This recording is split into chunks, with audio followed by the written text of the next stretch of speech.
Assalamu alaikum, dear students. So the concept of ideal gas was given in the previous lecture, the various conditions which an ideal gas should fulfill. Is that clear? So was that clear to you? So आज हम बेटा क्या पढ़ने वाले हैं?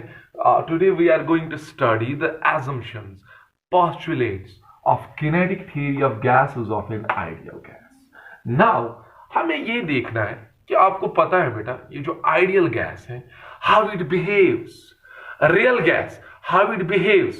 You know, real gas का जो behavior है that is quite different from the behavior of ideal gas.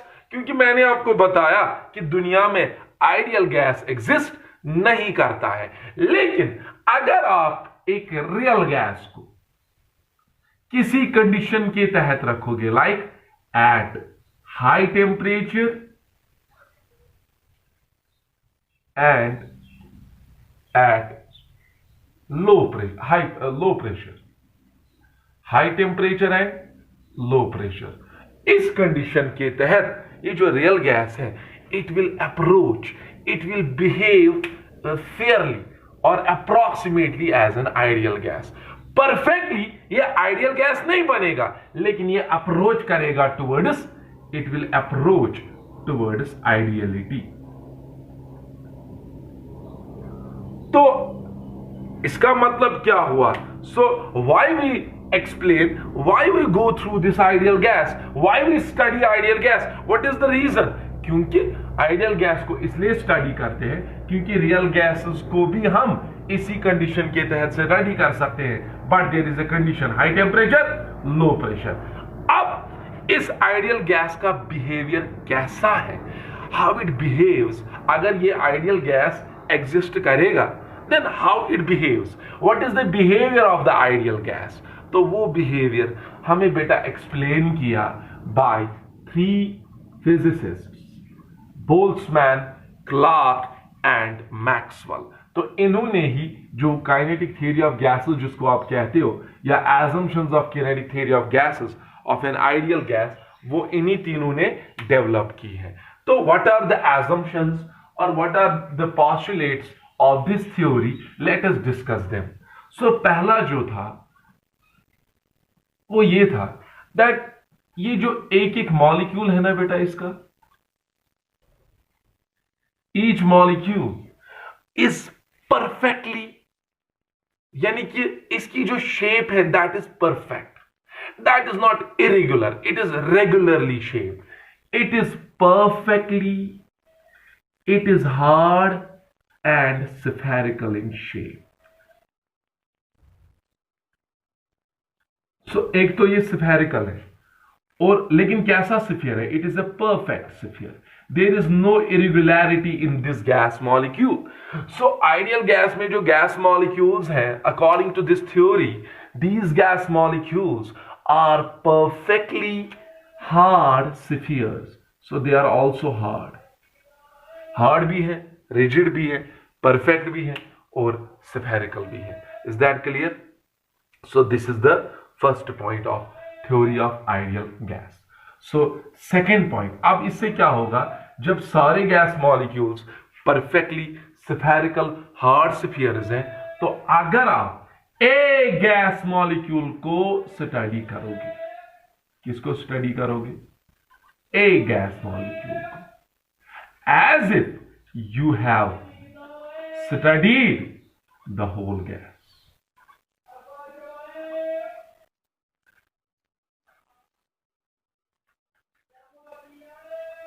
बेटा अगर आपने इस अब ये जो सारे गैस मॉलिक्यूल्स हैं, each gas molecule is a perfectly hard sphere.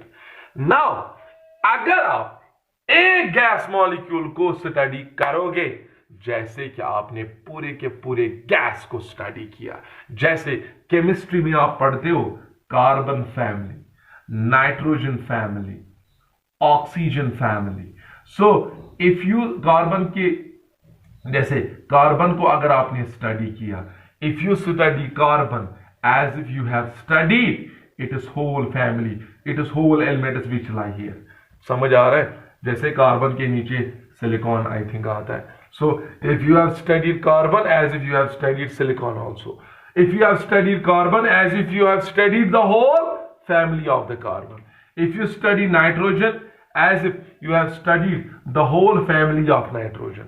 So ऐसे ही यहां पर बेटा अगर आपने ए गैस मॉलिक्यूल को बिहेवियर या स्टडी किया, तो जैसे कि आपने सारे गैस को स्टडी किया, जैसे कि आपने पूरे गैस को स्टडी किया. So this is the first assumption. The second one is that there is no intermolecular force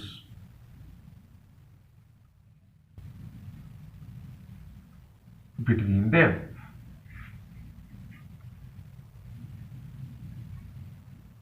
इनके बीच में कोई भी इंटरमॉलिक्यूलर फोर्स बेटा नहीं है. यानी कि गैस मॉलिक्यूल्स जो है इनके बीच में, जैसे आप ऐसे लोगे gas molecules, they do not exert, neither they exert the force of attraction nor they exert the force of repulsion on each other. हाँ, कोलाइड तो कर सकते हैं, इनमें फ्री मूवमेंट है, they can collide, but collision doesn't mean that there is an intermolecular force. नहीं, collision is because of the free movement. Collision is because of the thermal velocity of the molecules. Molecule खुद ही velocity की वजह से, thermal speed की वजह से घूम रहा है, freedom है उसमें. तो फ्रीडम की वजह से प्रोबेबिलिटी है ना, ये आपस में टकरा भी सकते हैं. तो ये टकराने का ये रीजन ये नहीं है कि इन्होंने आपस में अट्रैक्ट किया, नहीं, it is just because of the collision probability. जैसे एक ही जगह पे 5-8 गाड़ियां चल रही है, तो देयर इज अ प्रोबेबिलिटी, अगर वो रीजन बहुत डेंस है, there is a probability that they might collide with each other. So same is the case with these gas molecules. Because of the high probability of collisions, they strike each other, they collide each other. लेकिन उसका मतलब नहीं हुआ कि इन्होंने आपस में attract किया. अट्रैक्शन के लिहाज से इनके बीच में जो फोर्स है दैट इज जीरो. और मैंने आपको पढ़ाया था पिछले लेक्चर में. सो जब इंटरमॉलिक्यूलर फोर्स इनके बीच में जीरो है, देयरफॉर एज ए रिजल्ट बेटा इस गैस की जो पोटेंशियल एनर्जी होगी, potential energy of such gas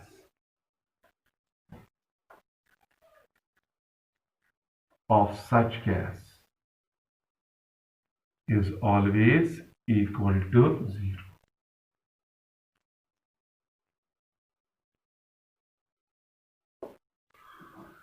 इस गैस की पोटेंशियल एनर्जी उसकी वजह से हमेशा क्या होगी बेटा?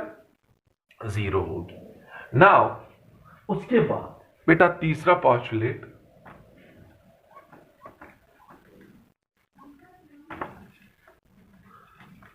the third point of the kinetic theory of ideal gases is कि ये जो molecules है ना बेटा, they move randomly. So ये जो molecules हैं, they do not have a particular direction. Molecules of a gas move freely, or you can say randomly, in all possible directions.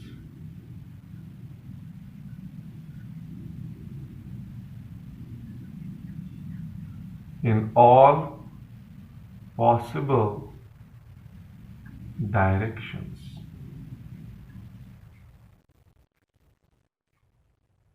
So ये जो गैस मॉलिक्यूल्स हैं बेटा, ये मूव कर रहे हैं, लेकिन कैसे मूव कर रहे हैं? They move freely, they move in all possible directions, they do not have a particular direction. समझ आ रहा है? सो ये एक और पॉइंट था. लेकिन अब इसमें जो गैस मॉलिक्यूल्स की वेलोसिटी है, हर एक गैस मॉलिक्यूल की velocity same, they have varying velocity, they have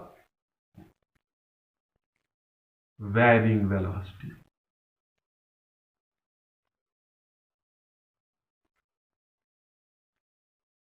ये सीधे बात है. जब रैंडम मोशन है, एक मॉलिक्यूल यहां से जा रहा है, दूसरा मॉलिक्यूल यहां से जा रहा है, so they will not have the same velocity. But अगर यहां पे वेलोसिटी की बात है, तो हम यहां जो वेलोसिटी है, we discuss this velocity in how many ways? In 3 ways. हम according to kinetic theory of gases, इन गैस मॉलिक्यूल्स की वेलोसिटी को अगर आपको स्टडी करना है, it can be expressed in 3 ways. You can express the velocity of gas molecules in 3 ways. अब मेरी बात सुनो, यहां पर मुझे बताओ, when they have varying velocity. अब मुझे बताओ, एक गैस मॉलिक्यूल यहां से जा रहा है, दूसरा यहां से जा रहा है, तीसरा यहां से जा रहा है। सो कैन आई से इस गैस में अगर आप एवरेज वेलोसिटी निकालोगे, मैं स्पीड की बात नहीं कर रहा हूं, मैं वेलोसिटी की बात कर रहा हूं, तो यहां पूरे गैस की जो एवरेज वेलोसिटी निकलेगी बेटा वो जीरो निकलेगी ना। क्यों जीरो निकलेगी? सपोज एक गैस मॉलिक्यूल यहां से जा रहा है, दूसरा यहां से जा रहा है, तीसरा वहां से जा रहा है, तो ओवरऑल अगर आप फिर नेट या एवरेज वेलोसिटी देखोगे that will be always zero. So now जो मैं पॉइंट बताना चाहता हूं वो ये है कि हम जो गैस मॉलिक्यूल्स की वेलोसिटी है, you can express it in 3 ways. मैं जो बात कर रहा हूं यहां, I am talking about the speed. आप गैस मॉलिक्यूल की स्पीड को किस में एक्सप्रेस कर सकते हैं? You can express it in 3 ways. पहला जो है that is known as root mean square speed. मेरी बात सुनो, मैं वेलोसिटी की बात नहीं कर रहा हूं, मैं स्पीड की बात कर रहा हूं। स्पीड में डायरेक्शन का कोई वास्ता नहीं। So now root mean square क्या लेते हो आप जब भी गैस मॉलिक्यूल की स्पीड को एक्सप्रेस करते हो, it is expressed in 3 ways. The very first way is to find the root mean square. देखो रूट मीन स्क्वायर क्या है, we will represent it by VRMS। This is the root mean square speed of the gas molecules. तो ये किसके बराबर होता है? It is equal to square root of, आप क्या लोगे? Square root of what? Square of each speed. जैसे V1 का square plus V2 square plus V3 square plus so on Vn square whole divided by n. This is what we call as root mean square speed of the gas molecules. So what it is? It is the square of, it is the square of sum of, or it is the square root of sum of squares of the speeds of each gas molecule. समझ आ रहा है? So आप क्या करोगे, एक एक gas molecule की स्पीड, उनको स्क्वायर लगाओ और उन स्क्वायर्स का सम करो, डिवाइड करो नंबर ऑफ ऑब्जर्वेशंस, कितने total number of gas molecules हैं, that will give you the root mean square speed. So ये एक टर्म हो गई, एक स्पीड हम ऐसे एक्सप्रेस करते हैं। दूसरी देखो बेटा, सो रूट मीन स्क्वायर कैसे निकालोगे आप? हाँ, V1 square plus V2 square plus V3 square. So आप क्या लोगे? Sum of the square of each divided by number of gas molecules, फिर उनका square root, that will give you root mean square speed. Now the second one which is known as arithmetic mean, जिसको सीधे mean कहते हो, mean speed. इसको आप क्या लिख सकते हो? मीन स्पीड या average speed of gas molecules. Why I am not using here minus? Because speed is a scalar quantity. यहां पर डायरेक्शन का कोई मसला नहीं है, चाहे यहां से जाए गैस मॉलिक्यूल या यहां से, so they will be added only. So इसीलिए यहां पे प्लस ही हर जगह आएगा। सो अर्थमेटिक और मीन स्पीड और एवरेज स्पीड कैसे निकालोगे बेटा? यस, तो simply average speed let we represent it by VAV। It is equal to sum of observations V1 plus V2 plus V3 plus so on Vn whole divided by n। ये हो गई average speed बेटा। तो कितने आ गए? 2। And there is also the third way by which you can express the speed of the gas molecules, the overall speed of the gas. और पता है वो टर्म क्या है बेटा? That is known as most probable speed। most probable speed, what does that mean? I told you that जो भी gas molecules हैं, सब गैस मॉलिक्यूल्स की स्पीड भी सेम नहीं है, they move randomly। someone has their velocities varies from 0 to maxima। किसी की वेलोसिटी कम है, किसी की ज्यादा है। लेकिन अब कुछ मॉलिक्यूल, जैसे मान लो यहां पर 5 मॉलिक्यूल मैंने लिए, ठीक है बेटा? 5 में से पहले गैस मॉलिक्यूल की स्पीड है 1 मीटर पर सेकेंड, दूसरे की है 2 मीटर पर सेकेंड, तीसरे की है 2 meter per second, the fourth one has 0.5 meter per second, fifth one has 5 meter per second. तो बताओ जो कौन सी speed maximum number of gas molecules possess कर रहे हैं। आप देखो यहां पर 1 2 3 4 5 among 5 molecules, most of the molecules, 2 molecule ऐसे जिनकी स्पीड सेम है। So maximum number of the molecules which possess the same speed is known as most probable speed। जैसे कुछ मॉलिक्यूल्स की v1 स्पीड है, कुछ मॉलिक्यूल्स की v2 है, v3 v4, लेकिन हम देखेंगे, हमें क्या देखना है, it is the most velocity और speed possessed by the maximum molecules। कौन सी स्पीड मैक्सिमम मॉलिक्यूल्स की कौन सी स्पीड है, या मैक्सिमम मॉलिक्यूल्स कौन सी स्पीड पोजेस कर रहे हैं, that is known as most probable speed. आप देखो यहां पर कितने मैक्सिमम मॉलिक्यूल्स कौन सी स्पीड पोजेस कर रहे हैं, 2 मीटर पर सेकेंड, क्योंकि मॉलिक्यूल 2 और मॉलिक्यूल 3 की सेम स्पीड है। यहां 2 मॉलिक्यूल्स वो है जिनकी स्पीड सेम है। So what is the most probable speed here, 2 meter per second. So let us show a numerical on it. एक न्यूमेरिकल इसी बेसिस पे एक छोटी सी न्यूमेरिकल है, द वेलोसिटीज, इसी कॉन्सेप्ट पे, तो आपको थोड़ा इससे उससे क्लियर हो जाएगा। The velocities of 10 particles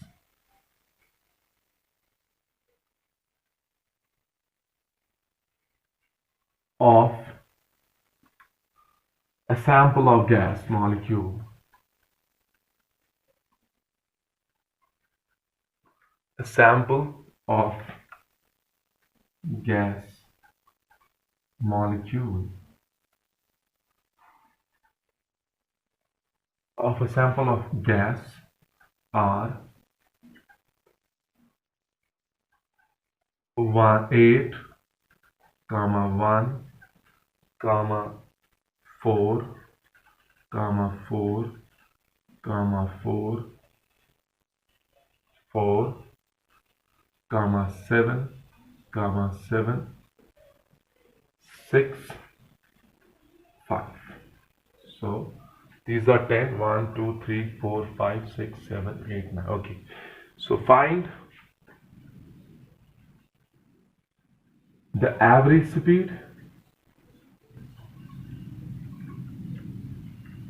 comma, root mean square speed, RMS speed, and most probable speed.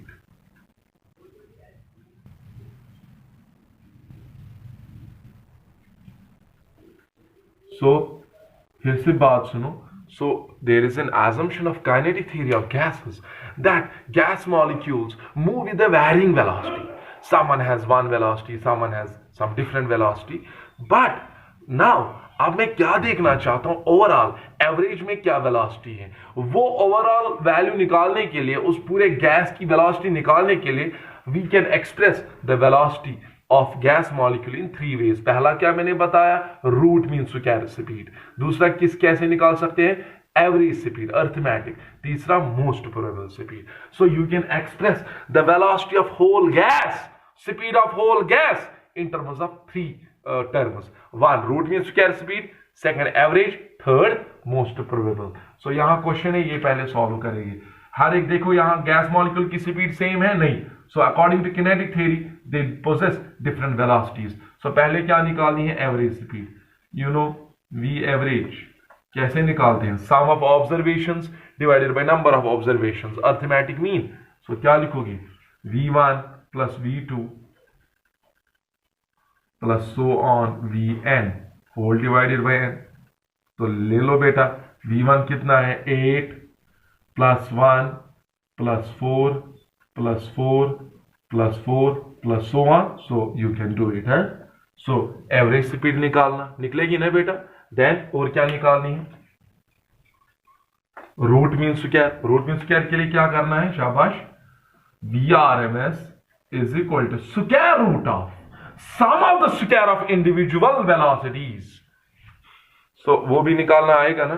क्या लिखोगे, v1 square plus v2 square plus so on Vn square divided by n।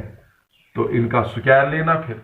लेकिन मोस्ट प्रोबेबल के लिए क्या करना है, जिसके लिए मैंने ये क्वेश्चन आपको रखा है, तो वो मोस्ट प्रोबेबल है। मैंने क्या बताया मोस्ट प्रोबेबल क्या है? The speed possessed by the maximum number of molecules. So now tell me, कौन सी speed maximum number of molecules possess कर रहे हैं? देखो 8 मीटर पर सेकंड स्पीड एक ही मॉलिक्यूल पोजेस कर रहा है। 4 मीटर पर सेकंड स्पीड कितने मॉलिक्यूल्स पोजेस कर रहे हैं? 4 मॉलिक्यूल्स ये वाली स्पीड पोजेस कर रहे हैं। अच्छा 7 जो स्पीड है वो कितने मॉलिक्यूल पोजेस कर रहे हैं? 2। सो what is the maximum number of what is the speed which is possessed by the maximum number of molecules? That is 4. So therefore most probable speed is 4, is 4 meter per second. समझ आया? So this was the simple example for understanding the varying speed of the gas molecules or finding the speed of the gas. So अब ये assumptions आपको समझ आए? So और एक बात इन एजम्पशंस में आप याद रखोगे, सो ये जो मॉलिक्यूल्स हैं दे एक्सर्ट और they collide with each other and they also collide with the wall. But जब ये कंटेनर के साथ कोलाइड करते हैं, that collision is perfectly elastic. This is one more assumption in kinetic theory of gases. So जब ये collide करेंगे the collision will be perfectly elastic. Perfectly elastic में दो चीजें कंजर्व रहती है। इसका मतलब हुआ इस दौरान एक तो मोमेंटम भी कंजर्व रहेगा, there will be no loss of momentum, और there will be no loss of kinetic energy. Kinetic energy भी कंजर्व रहेगी। So there is neither loss of momentum nor there is the loss of kinetic energy. So gas molecules, they do collide with each other and they also collide